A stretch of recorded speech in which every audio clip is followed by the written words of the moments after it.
मर्दाची तुटली बघा रे ढाल, रक्तानं शरीर झालं लाल, हाताला गुंडाळी तो शाल, झेली तो वार, वार बघा तलवार, रक्तानं लाल झाली धरती, मराठे मागे ना फिरती, वर्णुमी त्यांची काय कीर्ती.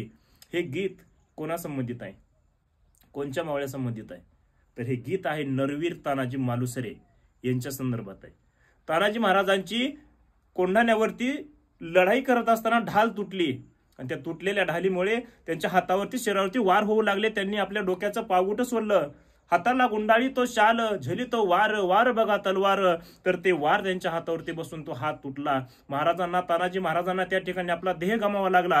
कारण ढाल किती महत्वाची होती. एका खूप मोठ्या सेनापतीचा तिथं आपल्याला, महाराजांच्या एका सेनापतीला तिथं वीर मरण आलेलं आपल्याला बघायला मिळतं. कारण त्या वीरांनी ते वार त्यांच्या ढालीवरती झेलले. म्हणजे ह्या ढालीच्या आतमध्ये आपण आज सुरक्षित आहोत. ते वार जर, मोगलांचे वार जर त्या ढालीवरती झेलले नसते तर आज आपण राहिलो नसतो. आपला इतिहास वेगळा घडला असता. तर हा इतिहास आणि इतिहासात या ढालीला असलेलं फार मोठं महत्व आपण त्या एका प्रसंगातून शिकलं पाहिजे, अनुभवलं पाहिजे. तर ढाली कासवाच्या कातडीपासून असेल, गेंड्याच्या कातडीपासून, रेड्याच्या कातडीपासून अशा ढाली बनवल्या जायच्या. आणि महत्वाचं म्हणजे पोलादाच्या देखील ढाली असायच्या.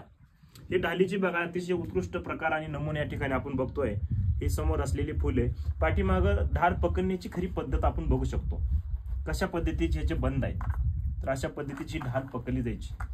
काही ठिकाणी हाताला इथे पण बंद असायचे. पण ह्या प्रकार बघा आपण कशा पद्धतीचा, अतिशय छान अशी ऐतिहासिक अशी ढाल. तर ह्या ढालीचं इतिहासामध्ये खूप मोठं महत्व आहे. आपण नेहमी बघतो वास्तुचित्रामध्ये एका हातामध्ये ढाल असते, कमरेला तलवार असते, पाठीवरती ढाल असते.